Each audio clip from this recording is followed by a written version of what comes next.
I declare bankruptcy! Okay, I'm waiting in the comment section. I'm going to remove myself. Hold on. I'm going to add Rich Hauer and David Stein. I'm now going to remove myself and Tarat. And hello, David. Hello, everybody. Oren and Tarat, thank you very much. As you both know, Dave and I are big fans of this format. We look forward to I think, what is the second or third one. My name is Richard Hauer. My firm is H3 Consulting. I focus on middle market, specializing in the real estate and manufacturing sectors. I'm fortunate and happy to be here with my friend David Stein with Wilentz. He's going to tell you a little bit about himself and his firm, and then we're just going to chat for a few minutes on real estate and throw out some of our opinions, and you can take them for what they're worth. So, David, hello, and thanks. Hey, everybody. It's David Stein from Wilentz. I'm glad to be here. Thank you, Oren, and thank you, Richard, for having me today. This is a great platform. It allows us to continue to network even in these down times, and we're both hopeful as everything begins to open up that we'll all get together personally and be able to exchange business cards. So I'm a shareholder with Wilentz, Goldman and Spitzer. Was founded in 1919, so it has a rich and long history. I'm the co-team leader, and I know that's a mouthful. I'm the co-team leader of the Banking Creditors' Rights Department. There's approximately 7 of us lawyers doing that type of work. So we do everything from the commitment stage, from front-end lending to asset recovery to work out to foreclosure, bankruptcy, and the like. The firm is, busy with front-end lending, with C&I lending, with real estate lending, private equity leverage lending. The bankruptcy work, however, is flat, which is probably a good thing for the economy, although it may not be a good thing for the practitioners on the phone. That being said, we do have currently some distress situations, commercial foreclosures, lease terminations, consulting with other teams regarding structuring settlements and litigation opportunities and things of that nature. So that's really what's going on. Do you want to talk about what we see coming down the road, perhaps? Yeah, I think so. I think when COVID first hit, everybody in the real estate sector recognized that the effect of this sector is going to be a little bit more over a period of time, a little slower, not maybe as immediate as other sectors were affected both positively and negatively. Where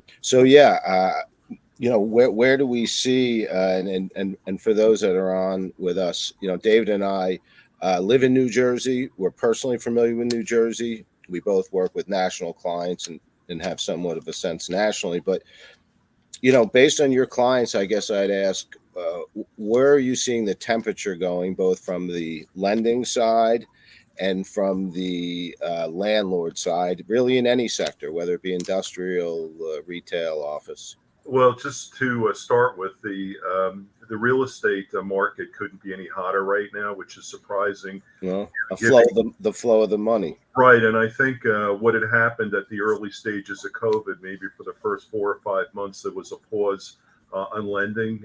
There was the financial support programs by the federal government, and I think everybody figured out a workaround how to get lending, how to get loans approved, and how to get loans closed. And there's just been a tremendous opportunity in the industrial sector and the warehouse sector, in the B and C sector of industrial property. So I think the part is why do you see that? Let's go back to supply and demand of both the need to lease this space and, of course, the capital to refinance. Well, first of all, there's an abundance of capital in the market, even in spite of discussions regarding interest rate increases. There's really no trepidation at this point until it occurs. And the real estate people are continuing to buy, trade, and sell real estate. So that's really pretty active. And I think the other thing to consider is the fact that there's a scarcity real estate in New Jersey. So to get a good industrial property, to get a good property close to the marketplace, they're very difficult. And I think the other concept is that New Jersey is close to the ports. In fact, we are the port in terms of Port Newark, Port Elizabeth.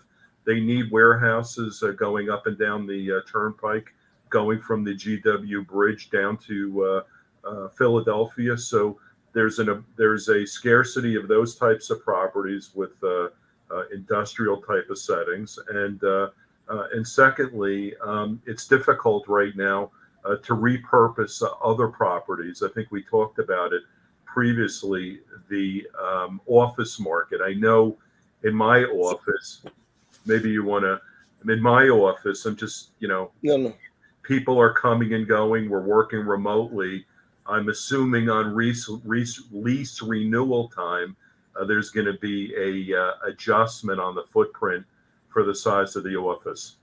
So let me ask, because I certainly, as you know, we've talked about, I have a strong opinion about how the office market's going to change over time. But let's just try and quickly, because I know we don't have a lot of time, think about the opportunities and what there may or not be. I think we both agree that in the industrial market, it's going to remain strong. There's lots of reasons. There's not a lot of distressed properties, even though there is excess capital.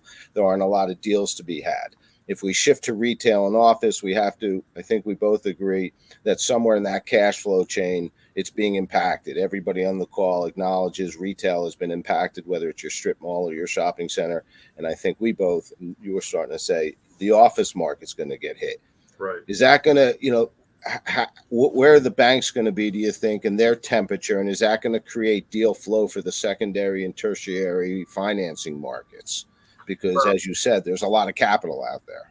Well, it's the office space has been traditionally, financed by some of the larger institutions or some of the CDO type of arrangements. So it's going to be difficult to understand what they do in trying to repurpose take the property back. So they may have less ability to work with perhaps a special servicer. So the middle market banks, if you're dealing with a smaller office building, maybe in the Roseland or Whippany or the Essex County corridor, there may be an opportunity. The difficulty is what do you do with that property? It may not be conducive to putting up townhouses or long-term assistance or whatever. So, David, when you say repurpose, you're insinuating that there's an excess supply of both retail and office space, and we only repurpose when there's no use for it at its existing purpose. Well, yeah, if you were in Manhattan and you could put apartments into an office building, which I think was the trend maybe 10 or 15 years ago, you could do that. But in New Jersey, it might be difficult to accomplish that.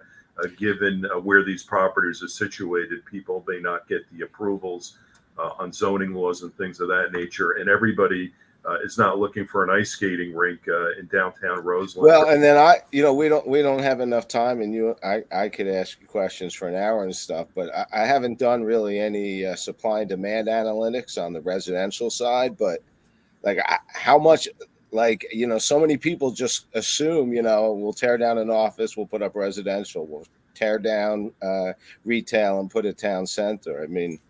Well, we don't have the forum to ask others. There's probably a lot of people on this call with a lot of knowledge, but this residential bubble's got to bust a little bit at some point. Well, I'm sure it'll bust once there's a difficulty with discretionary spending and interest rates and oil playing into it. But right now, everything is full steam ahead.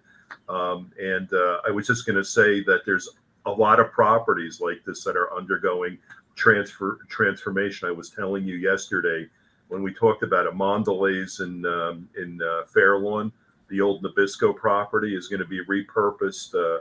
Merck's got a large property, Honeywell, Novartis. All these properties are coming up on the marketplace. Yeah, I was just going to very quickly, because I see we're wrapping up.